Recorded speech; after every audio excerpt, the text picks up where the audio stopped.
আর মাত্র কয়েকদিন পরেই পবিত্র ঈদ উল আজহা। ঈদকে সামনে রেখে জমে উঠতে শুরু করেছে রাজধানীর পশুর হাট। দেশের বিভিন্ন অঞ্চল থেকে আসছে কোরবানির পশু। বাজারে বড় গরুর তুলনায় ছোট ও মাঝারি গরুর চাহিদা বেশি। তবে দাম নিয়ে ক্রেতা ও বিক্রেতাদের মধ্যে রয়েছে মিশ্র প্রতিক্রিয়া। হাটের নিরাপত্তায় বাড়তি নজরদারি করছে আইনশৃঙ্খলা বাহিনী। গাবতলী হাট ঘুরে রিপোর্ট করছেন শফিকুল ইসলাম। এখন যে কোনো ব্র্যান্ডের পুরাতন এসি বদলে নতুন ওয়ালটন এসিতে উপভোগ করুন 25% ছাড়। ঢাকার একমাত্র স্থায়ী পশুর হাট গাবতলী, তাই এই হাটেই সবচেয়ে বেশি পশু নিয়ে আসেন ব্যাপারীরা। কোরবানিকে ঘিরে হাটের প্রস্তুতিও শেষ পর্যায়ে। বৈরী আবহাওয়ার কারণে নেওয়া হয়েছে বাড়তি ব্যবস্থা। ঈদের দিনক্ষণ এগিয়ে আসলে বাড়ে ভিড়, তাই ঝামেলা এড়াতে আগেভাগেই অনেকে কিনছেন পশু। সাধ্যের মধ্যে পছন্দের পশু কিনতে ছুটছেন এক প্রান্ত থেকে অন্য প্রান্তে।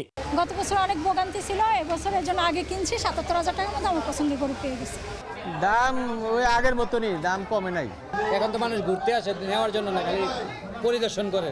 বাজারে গরুর পাশাপাশি ছাগল, মহিষ, দুম্বা ও উটের দেখা মিলছে এই হাটে। আবার তাদের রয়েছে বাহারি নাম। লাইলা মামুনরা তো দেখছি, লাইলা মামুনের গরু দেখতে কিরকম এটা দেখতে আসছি। নাম লাইলা, ওর নাম মামুন। দাম ১২ লক্ষ টাকা আমি বলে দিয়েছি। ঈদ যত ঘনিয়ে আসবে পশু বিক্রি বাড়বে বলে আশাবাদী বিক্রেতারা। 2 মনের একটা গরুর দাম চাচ্ছে ১,২০,০০০, ৩০,০০০ এরকম করে চাচ্ছে। এখন বাজার আছে মোটামুটি, কমও না বেশিও না, ঠিক আছে, মোটামুটি বাজার বরাবর চলতেছে। আশা করছি ইনশাল্লাহ বেচাকেনাও বাড়বে, গরু আসবে, কাস্টমারও আসবে।